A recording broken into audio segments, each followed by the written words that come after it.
Vamos lá, meus irmãos, continuando aqui, nosso 10º dia de aula, Religiões Comparadas 1 e 2. Concluímos agora os Testemunhas de Jeová e vamos começar os Mormons. Então, nós estamos no terceiro e último bloco e nossas aulas estão sendo gravadas. Então, meus irmãos, tudo bem até aí?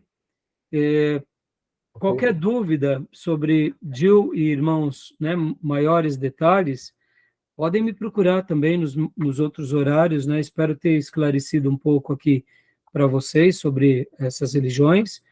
Mas querem fazer mais algum comentário, mais alguma dúvida? Ou podemos já ir para o módulo dos Mormons?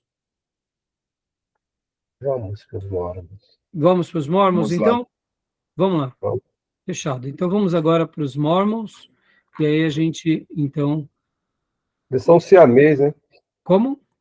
São irmãos siamês, Mormons, Testemunho de Jeová e Adventista. Exatamente, é bem parecido com as suas devidas proporções, né, Júnior? Por isso que na aula da semana passada, Júnior, eu, com muita cautela, eu comecei a aula falando sobre o perigo das revelações e das iluminações e das profecias nessa perspectiva, entendeu? Perceba como que um vai derivando-se para o outro, e que vai gerando outro, e que vai abrindo precedentes, e um abismo vai chamando o outro. Verdade. Podem ver que isso tudo foi antes do quê? Do movimento pentecostal, né? Então, é trágico, né? Mas é uma verdade, eles estão aí e, infelizmente, eles acabam enganando muitas pessoas, né? Tá bom? Então, vamos lá, vamos agora aqui para a apresentação dos... Vou colocar aqui o slide do professor Sidney, Mormonismo. E a gente vai agora para essa última parte. Vamos lá. Mas gostei da palavra, siameses. Tem a ver, Júnior, é isso mesmo. Né?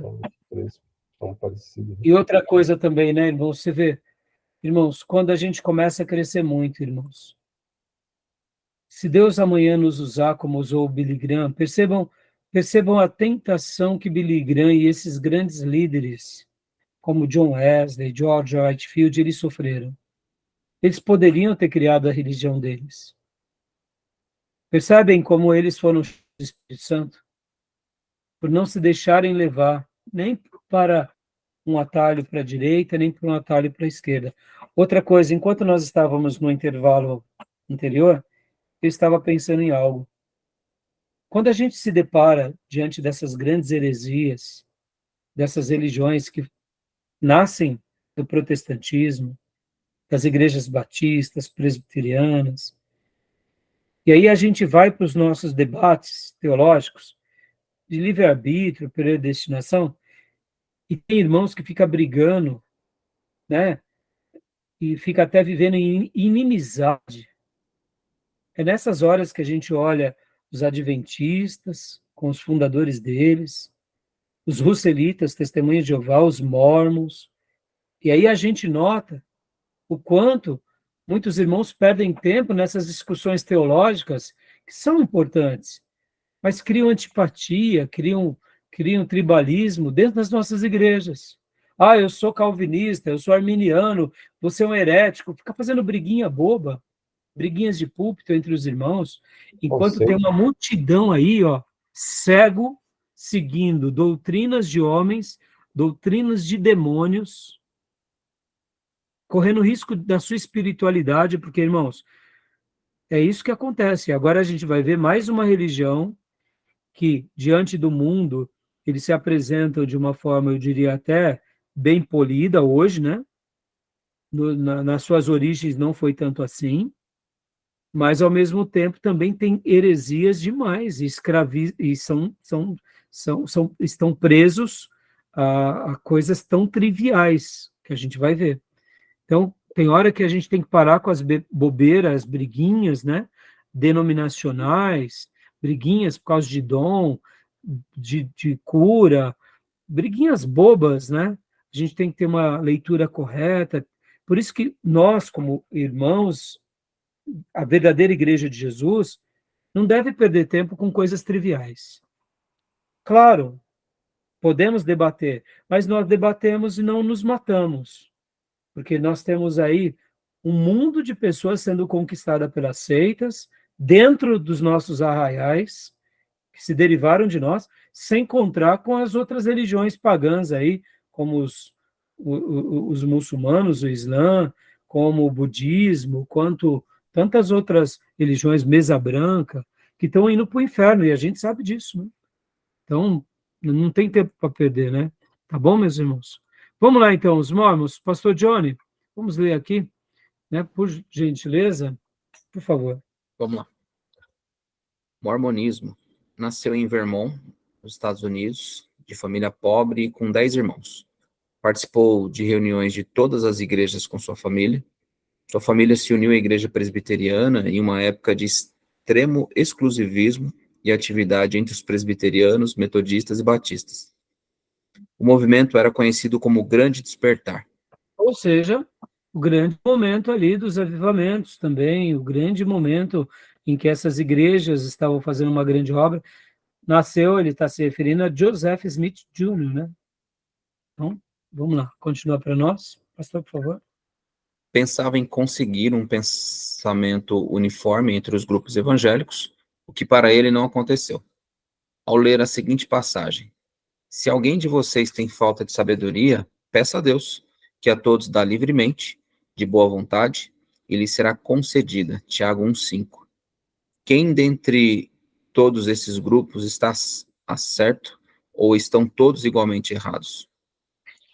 Num primeiro momento, é o que eu acabei de falar há pouco, tem hora que a gente acaba se perdendo nas nossas briguinhas. Lembram que John Wesley e George Whitefield pensavam de forma diferente sobre a questão da soteriologia, ou seja, sobre a questão da eleição, predestinação e do livre-arbítrio? Mas eles não se separaram no sentido de você não é meu irmão. Eles só tinham posicionamentos diferentes, normal. Deus deixou tudo isso de propósito, inclusive, eu acredito, para que a gente pudesse caminhar com o outro, mesmo não entendendo igual o outro, mas é nessa incompreensão em harmonia que nasce o amor. Porque o amor não é sempre aceitação ou sempre a compreensão do outro. Eu diria que o amor ele se dá na incompreensão. Eu não compreendo e amo. Eu não entendo e amo. E é nessa hora que o amor, de fato, se torna mais coerente. Porque se a gente só amasse quem entendêssemos, é muito fácil, né? Pode ver que o amor ele é uma instrução que rompe barreiras. E até a ideia dele pode até ser uma ideia, eu não sei o contexto exato, mas as brigas sempre vão existir, as diferenças, né? Então, assim, num primeiro momento, dá para ver que essa era uma coisa que o inquietava, né? Pode continuar, pastor, por favor? Pois não. Em resposta, teve o que ficou conhecido como a Grande Primeira Visão. Quando a luz pousou sobre mim, vi dois personagens cujo esplendor e glória desafiavam qualquer descrição, pairando no ar acima de mim. Um deles falou-me, chamando-me pelo nome, e disse, apontando para o outro: Este é o meu filho amado, ouve-o. Assim foi dito que não se reuniria a nenhuma igreja, pois estavam todos errados, que era tudo aparência. Nenhum líder se aproximava de Deus realmente. Aí, mais uma vez, o exclusivismo, mais uma vez, eu sou, né, a única bolacha do pacote, não há ninguém como eu, louvado seja eu, glorificado seja a mim. A história se repete, né, meus irmãos? A história se repete. Atenção, né? É. Por isso que eu disse, irmãos, se um dia Deus nos usar na nossa nação de uma forma única e exclusiva, como poucos, sejamos humildes. Por quê? Porque é Deus nos usando. Porque na hora que a gente se sentir melhor do que qualquer um outro, já começa a queda. Quando nós dizermos, como foi Russell, a verdadeira revelação foi dada agora, depois de quase 1.800 anos, para nós. Ou seja, esses 1.800 anos foram de trevas absoluta. É muita arrogância, né, meus irmãos? É muita arrogância. Então, continua para nós. Curioso que essas visões nunca né? Fazei tudo o que ele vos mandar, e sempre a revelação de que eu sou. Que todos estão errados, né? Que todos estão errados, os líderes, né? Sim, sim, sempre todos estão errados. E ele se autodenomina já, ele seria o verdadeiro líder, né? Que está próximo de Deus. E essas informações daqui em diante são muito interessantes, irmãos, porque ele constrói toda a sua narrativa em cima de visões, de revelações e de acontecimentos que não há documentos a não ser o que ele disse. Fábula. Porque na revelação ele vai falar que recebeu do anjo, que foram escritas em placas de ouro, mas até hoje nunca ninguém achou onde estão essas placas de ouro. Entenderam? Sim. Então, é sempre, percebam, é sempre o místico, é sempre o macro, é sempre os céus. É uma coisa assim, né, de uma procedência muito estranha. Então, continua para nós. Vai. Em 1823, um anjo de Deus, chamado Moroni, o levou e mostrou placas de ouro, onde estava a história de um povo antigo vindo de Jerusalém e que se estabeleceu na América sob instruções divinas. Uma pausa aqui. Aqui ele já traz os Estados Unidos e essa região como um lugar eleito de Deus na história. É mais ou menos o seguinte, que um dia Deus... Bom, a gente vai ver toda a construção, eu acho que vocês já leram bastante, vocês vão ver que já faz uma ponte, quase que, assim como houve Canaã, onde Deus se revelou para aqueles judeus, agora Deus se revelou para nós aqui, para mim. Mas, na verdade, não é só para mim. Eu sou o último dos profetas, mas lá atrás, no passado, Jesus já esteve aqui na América. Então, toda a construção da religião dele, ele até dá um passo além, ele cria coisas como nenhum outro tinha criado. Então, né, pode ver que aqui, ó, o povo vindo de Jerusalém e que se estabeleceu na América, sob instrução divina. Pode continuar, pastor. De cunho nacionalista, né? Religião. Exatamente.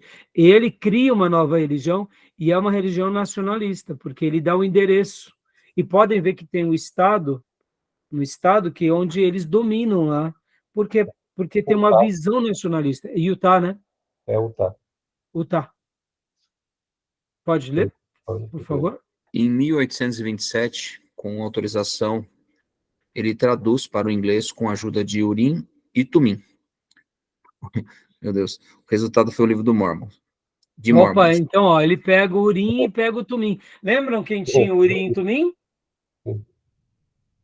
Quem que era que podia usar o Urim e Tumim, irmãos? Sacerdotes. E que sacerdote? Sumo. O sumo.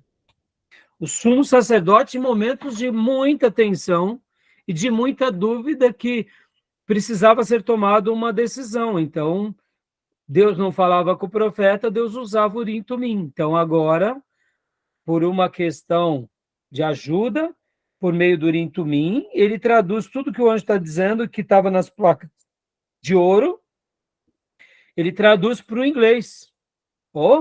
Nacionalista e com uma nova língua, né, Júnior? Porque agora você tem os originais de Deus no grego e no hebraico, e agora você tem os originais do anjo Moroni no inglês, porque o Urim e Tumim te deu a revelação. Então, continua, por favor. Tem um Moroni, eles inventam, um anjo Moroni, eles inventam.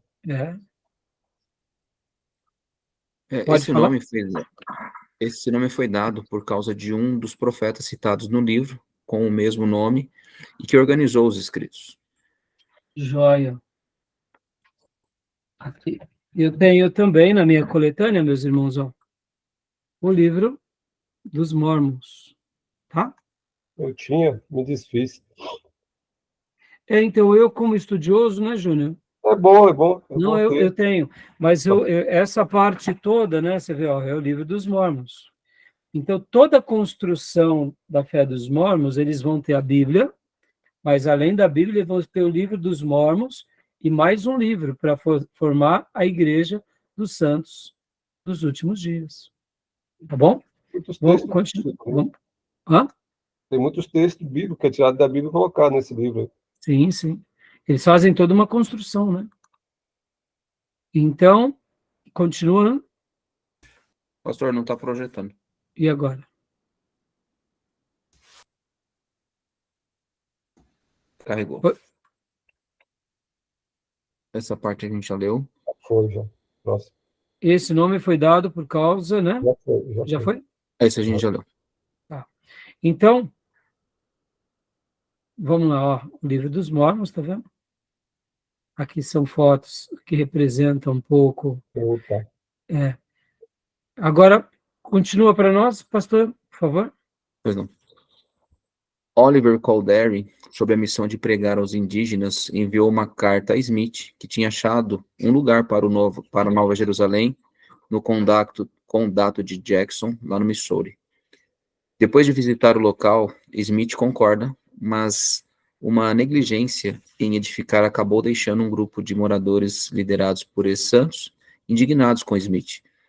Em uma visita para edificar os santos, a multidão, além de agredir Joseph Smith e mais um companheiro, cobriram de piche e penas de aves. É aqui retratando esse momento, né?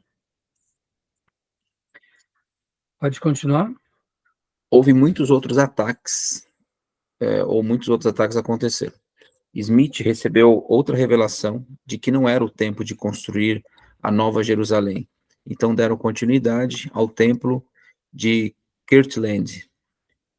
Todas as revelações são organizadas no livro conhecido hoje como Doutrina e Convênios, e traduziu um papiro antigo encontrado por seus irmãos. Este ficou conhecido como Livro de Abraão. Joia. Então, vamos lá, deixa eu só... Continuando aqui. Já alterou? Alterou. Em Ohio, ex-batista chamado Sidney Rigdon criou uma religião de feição comunista. Quando chegou Smith e seus adeptos, ambas se juntaram. Em 1830, organizaram oficialmente a Igreja de Jesus Cristo dos Santos dos Últimos Dias. Em 1831, começa uma revisão da Bíblia até concluir em 1833. Em 1835, havia 15 congregações para 2.000 santos que viviam nos arredores de Kirtland, em Ohio. Agora, perceba, irmão, sempre foi bem logo no período dos grandes avivamentos. O que nos chama a atenção, irmãos? Adventista do sétimo dia, Testemunha de Jeová, Mormons. Olha como o inimigo é astuto, irmãos.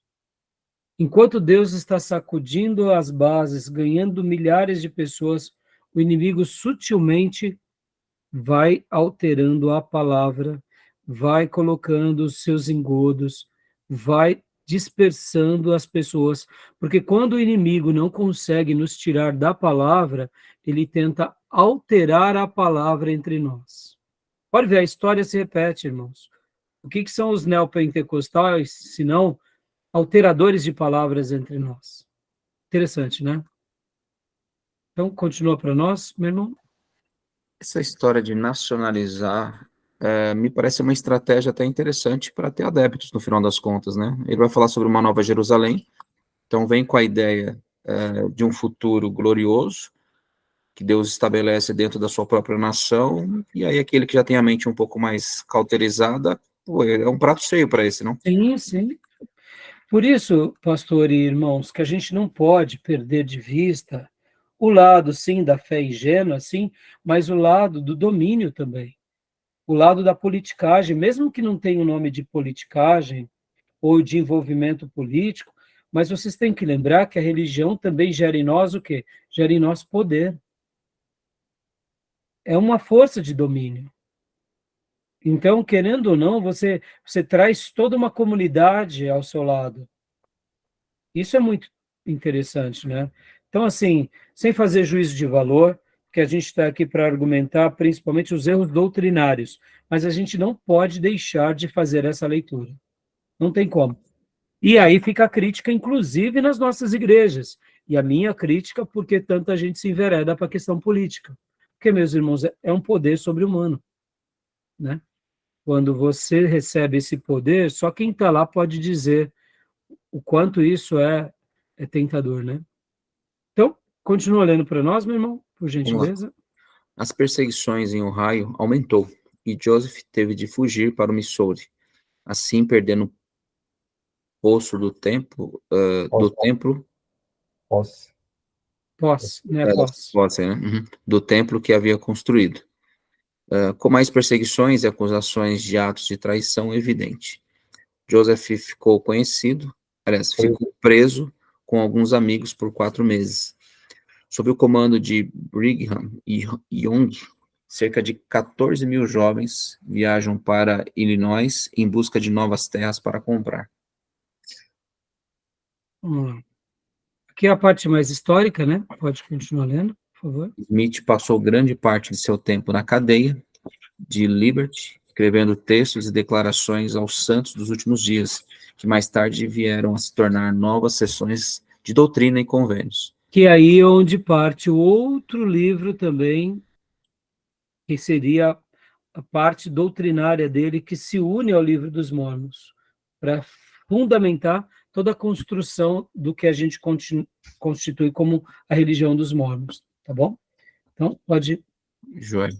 Em 1839, foram libertados e a Justiça dos Estados Unidos pediu desculpas formais pela pena injustamente imposta sobre eles. Pode continuar lendo. Em Illinois, foram bem recebidos e fundaram a cidade de Nauvoo. Durante uma epidemia de malária, Joseph e os apóstolos ungiram os doentes com óleo e os abençoaram, e muitos milagres e curas foram relatados. Foi nessa época que Joseph enviou alguns para missões na Europa e assim para o mundo. Smith pretendia se candidatar para presidente da República. Alguns historiadores falam que esse foi o fato que contribuiu para o martírio de Joseph e seu irmão. Percebam, né? Nem todos se enveredavam para a política. Agora, olha que interessante, irmãos. Ele envia jovens para o mundo.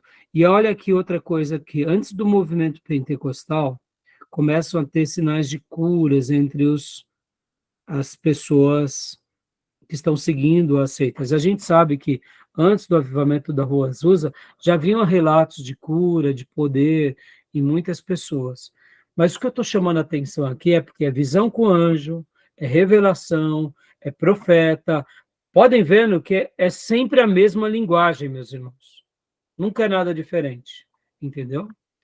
Outra coisa, irmãos, como o Júnior mencionou na última aula, na 9ª aula, os fundadores, geralmente, eles sempre estavam enrolados com muitas questões, muita coisa foi colocada debaixo do travesseiro, ou melhor, debaixo do tapete, muita coisa foi escondida. Por exemplo, a questão da poligamia, a gente vai ver aqui, ele era uma pessoa que, já que ele recebe revelações, todo tipo de revelação, e a gente vai ver que os mormons, diferente dos adventistas e dos TJs, eles até abrem certas práticas que, num primeiro momento, eles foram só validados pela turma deles, como a poligamia.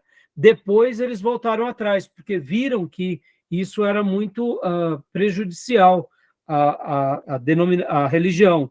Outra coisa, eles também eram muito racistas, porque a maioria deles eram só brancos. Então, eles viam os negros como raças amaldiçoadas. Mas como que eles iam evangelizar países que nem o Brasil? Então, eles tiveram que mudar as estratégias deles, receberam novas revelações, ou seja, sempre também alterando as visões dos seus fundadores. Por quê? Porque a gente sabe que é visão de falso profeta, né? Quando alteraram, parece que quando alteraram, admitiram negro na religião, não, tudo bem, porque tem problema com os países com muita miscigenação, o Brasil, país tropical, etc. O problema é que ele também admitia, mas não podia fazer parte da hierarquia do quadro de hierárquia superior. Porque já está incrustado, né, Júnior? Quem manda aqui é só, né, os arianos, né, vamos dizer assim, né? Sim. Numa linguagem seletiva de quem se sente melhor do que os outros, né? Porque, de fato, se houvesse uma legitimidade nessa questão racial, por que não colocar? Né? Mas é aquilo, ainda mesmo assim dá para ver que é os traços daqueles que dominam, né? Então, leia para nós, pastor, por favor. Pois não. Eu vou dar uma pausa aqui, tá, meus irmãos? Outra coisa Depois também, desse né, daqui, a gente dá uma pausa, tá? do racismo, ele teria problema com lei em outros países também. Claro. E Aqui, como ó. que eles iam se expandir, né, Júnior? Não tem jeito, né? Aí eles iam ficar sendo nacionalista e sempre pensando apenas neles, né? Leia para nós, pastor, para a gente concluir. Joia. Smith implementou várias leis, dentre elas a lei da consagração. Os membros deveriam dispor seus bens ao bispo da igreja, e esses bens eram divididos entre os membros de forma a suprir as necessidades de cada família. Esse modo de organização econômica deu a eles muita prosperidade e rapidamente a cidade cresceu e todos tinham altíssima qualidade de vida. Uma altíssima qualidade. Desse sentido, eles fizeram uma boa administração e a gente não pode negar, né? Aí a gente vê aqui algumas fotos que retratam, aqui algumas igrejas. Vocês podem ver que eles têm uma estratégia sempre de ter uma área muito boa, uma área de campo de futebol, é uma construção muito boa. Então, assim, é realmente algo bem interessante. Leia mais para nós aqui. Meu irmão, está faltando mais 12 slides, né? Mas eu não quero passar muito do horário. Leia só mais esse daqui, pastor. Joia. A gente continua na última aula, semana que vem, a partir daqui. Sim. Uma discordância sobre a economia de Nauvoo entre Joseph e alguns de seus amigos acabou ocasionando uma excomungação da parte de Joseph. Os agora anti-mormons formaram sua própria igreja e o jornal também deles denunciou a poligamia, fato que foi negado por Joseph sobre a teoria de que o jornal não possuía provas contra os santos. O jornal foi denunciado de perturbação da ordem pública. Pode continuar, por favor, só para terminar essa parte. O jornal teve de fechar, o que gerou um grande tumulto na cidade. Joseph e o seu irmão acabaram presos, e no mesmo dia um grupo armado invade a cadeia e matam Hiram Smith com um tiro na face e Joseph Smith morto ao pular da janela. Ambos foram enterrados em Nauvoo. Né? Então, perceba, irmãos, que assim, ao mesmo tempo, alguns problemas muito sérios. A gente vai continuar daqui, tá? A partir daqui, tá faltando só 10 slides, mas a gente continua daqui por causa da hora, tá bom, meus irmãos? Mas assim, percebam, irmãos, como o Júnior falou, são leituras siameses, né? Sempre coisas semelhantes, sempre erros que vão se repetindo, sempre problemas muito parecidos, sempre visões de anjos que escrevem tábuas de ouro. Mas onde estão essas tábuas de ouro? Ninguém encontra. A mesma coisa vai acontecer sobre as questões da eternidade. Vocês vão ver que eles vão criar certos pressupostos para se resolver questões de pessoas que morrem sem ser mormons.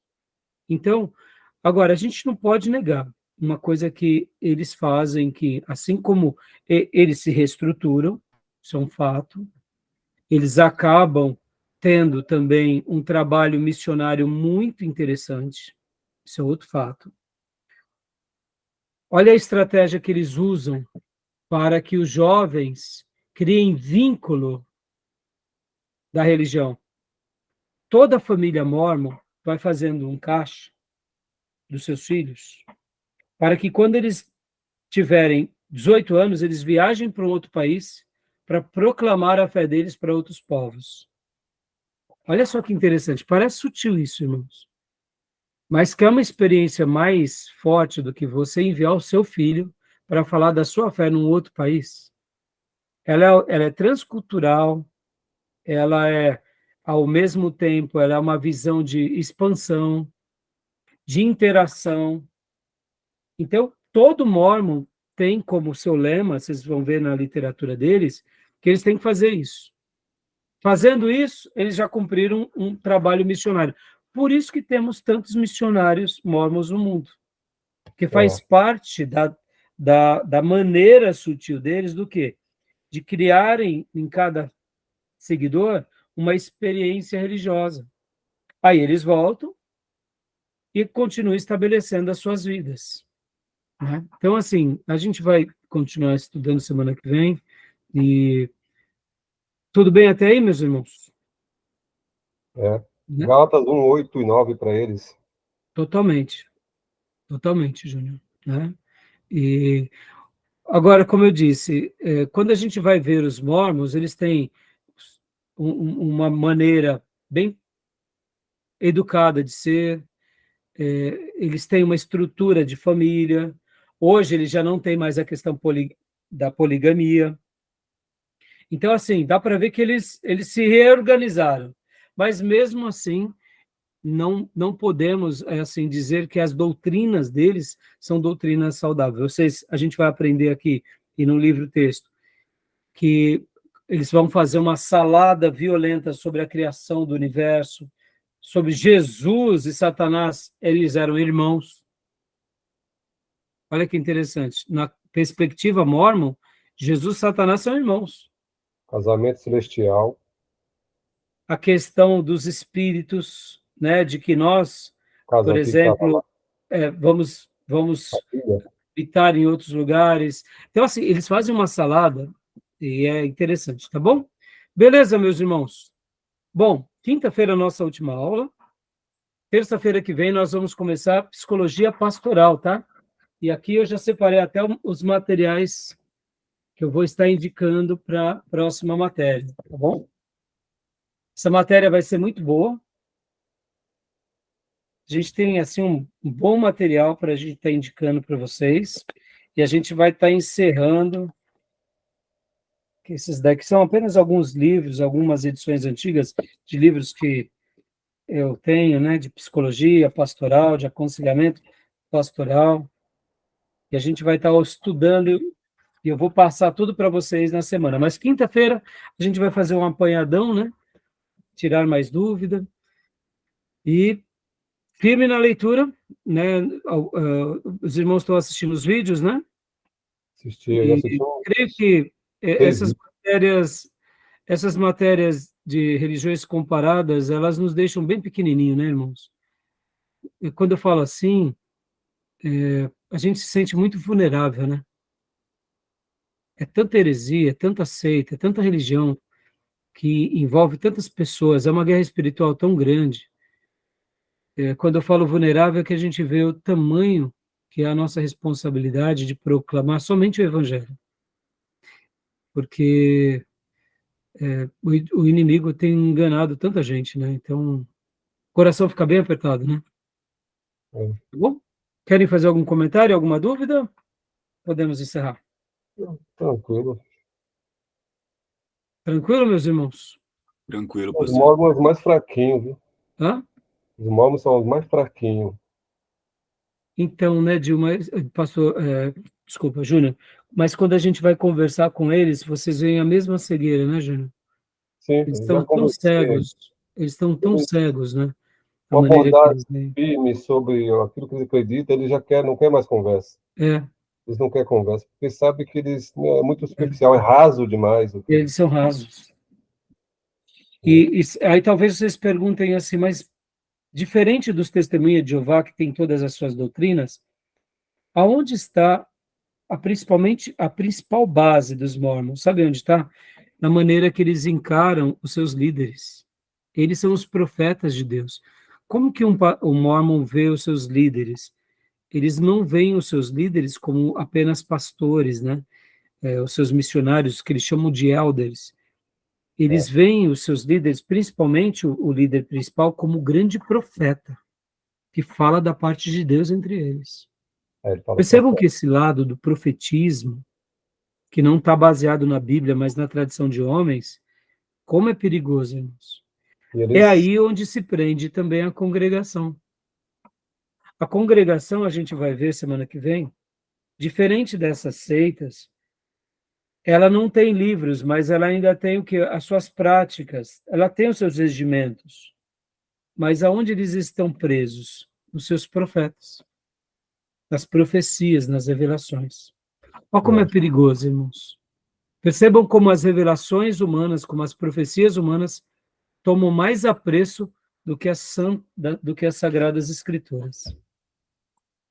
Né? Então, que cada Deus tenha presidente, misericórdia de nós, tá bom? O que cada você ia dizer? presidente que assume um certo período nos mormons, ele chama de profeta. Às vezes eu vi na televisão, passou, acho que no canal aberto, teve lá um que chama lá, um evento deles lá, né, que é transmite, né, daquele presidente para outro, aí que é aquele que assume, né, como presidente, chama de profeta, aí, bem solene, entendeu?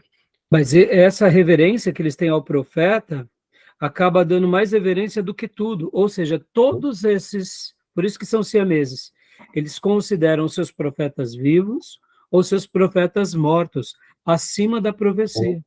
Sim. Em certa medida, é o que o catolicismo faz com a tradição, conserva acima das escrituras. Por exemplo, irmãos, mesmo que a gente tenha muitos pontos de contato com o catolicismo, que a gente tem, mas para eles nós somos hereges, porque nós não declaramos que Maria é Deus. Aí eu te digo, onde está na Bíblia? Mas está na tradição. Ah, sim. Então, se nós falarmos mal contra Maria, nós somos excomungados. Mas aonde está na Bíblia? Mesmo que a gente tenha muitas partes de ponto de contato parecido, né? Jesus Cristo, o Espírito Santo, o Credo, as Escrituras, tirando os apócrifos, os apóstolos, doutrina da salvação. Aí, quando entra em Maria, na mariolatria, então se qualquer padre falar contra Maria, ele é excomungado. Então, perceba, né? Como que isso é sério. Quando o diabo não nos tira da palavra, ele tenta depois alterar a palavra. E quando ele não consegue nem direito alterar a palavra, ele coloca os seus profetas, os seus santos, para falar em nome de Deus. Então a gente tem que tomar muito cuidado. Tá bom, meus irmãos? Beleza. Deus abençoe, meus irmãos, Boa noite. uma ótima noite. Querendo Deus, nos vemos quinta, na nossa 11ª aula e última aula, tá bom? Então, E aí eu até quero deixar aberto aqui para vocês, mandem para mim no grupo de WhatsApp coisas a mais que vocês querem que a gente debata, porque vai ser uma aula mais de esclarecimento, a gente vai fazer um apanhadão, né? já assisti 6 vídeos, 7 vídeos, acho que tá bom, né? São 10, né? A 10, Já mas tá o que bastante. eu assisti é 1 hora, de Então, Nicodemos, os 3, 1h14, 1h17, muito longo. Você vê, essa matéria, Júnior, eu acabei pedindo mais isso, porque tem muito material bom. Hoje mesmo eu assisti, eu até vou passar para vocês, um professor de história fazendo um apanhado histórico dos TJs. Sim. Então é legal quando alguém fala sobre o tema, até mesmo de forma histórica, né? Que ele não entra em questões doutrinárias. Ele estava fazendo só um apanhado histórico de quem foi os fundadores. Então, assim, eu achei muito interessante, depois eu passo para vocês. Temos muita coisa boa, né? Eu também peguei uns 2 também, muito bom. Tá bom. Congregação Cristã, 3 dele. Congregação Cristã, do ICP, um professor lá, muito bom.